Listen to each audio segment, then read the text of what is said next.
Bonsoir, merci d'être avec nous sur Journal de guerre. Au 234e jour de la guerre entre le Hamas et Israël, voici ce qu'il fallait retenir de la journée à 19 h, heure de Beyrouth.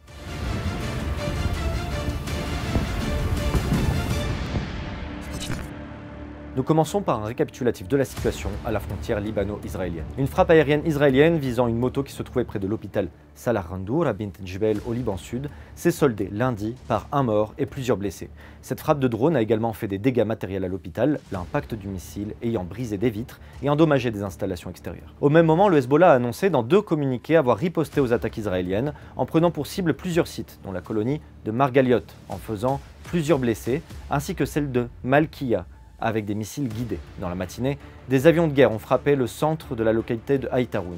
Dans le secteur ouest, le village de Wadi Hamoul a été également bombardé. Au Liban, toujours en lien avec les retombées du conflit de Gaza, le commissaire général de l'UNRWA, l'Office des Nations Unies pour les Palestiniens, Philippe Lazzarini, s'est engagé lors de sa rencontre lundi avec le Premier ministre sortant, Najib Mikati, à maintenir les aides de l'agence au Liban et dans la région, et ce malgré les difficultés financières à laquelle l'UNRWA fait face. À Gaza, Israël fait face lundi à une vague de condamnations internationales après une frappe nocturne au sud de l'enclave qui a fait au moins 45 morts selon le ministère de la Santé de Gaza et mis le feu à des tentes occupées par des Palestiniens dans un camp de déplacés.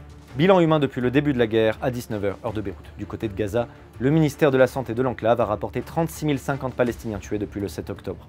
Côté israélien, environ 1200 décès ont été officiellement enregistrés par Israël depuis le début de novembre 2023, un chiffre qui reste inchangé selon les données officielles malgré les annonces régulières de soldats tués au combat. Cependant, l'armée israélienne a annoncé la mort de 288 soldats depuis le début de l'offensive terrestre à Gaza. En lien avec le conflit de Gaza, au moins un soldat égyptien a été tué lors d'un échange de tirs avec les forces armées israéliennes. Des sources de l'armée israélienne affirment que le soldat égyptien a tiré en premier. Selon le journal israélien Haaretz, cet échange de tirs près du point de passage de Rafah a également blessé plusieurs autres soldats égyptiens. L'armée n'a pas encore déterminé lequel des 2 camps a ouvert le feu en premier, mais des témoignages de soldats israéliens indiquent qu'un soldat égyptien aurait initié les hostilités.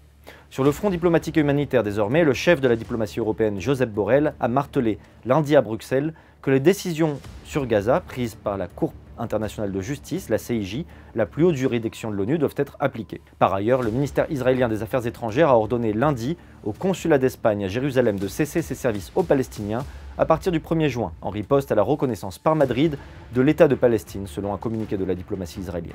Autre nouvelle, le président égyptien Abdel Fattah el-Sisi et les dirigeants des Émirats arabes unis, de Bahreïn et de Tunisie se rendront en Chine cette semaine, a annoncé lundi le ministère des Affaires étrangères à Pékin. Cette rencontre intervient au moment où la Chine cherche à se positionner en tant que médiateur dans le conflit entre le Hamas et Israël. Enfin, Amnesty International demande à la Cour pénale internationale d'ouvrir une enquête pour crime de guerre contre Israël pour une série de 3 bombardements en avril dernier.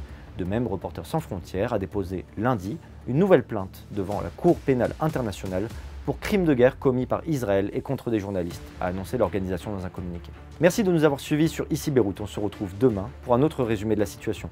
Vous pouvez suivre en attendant toute l'actualité concernant cette guerre sur notre site www.icibeyrouth.com sous la rubrique Guerre Israël-Hamas, ainsi que sur tous nos réseaux sociaux.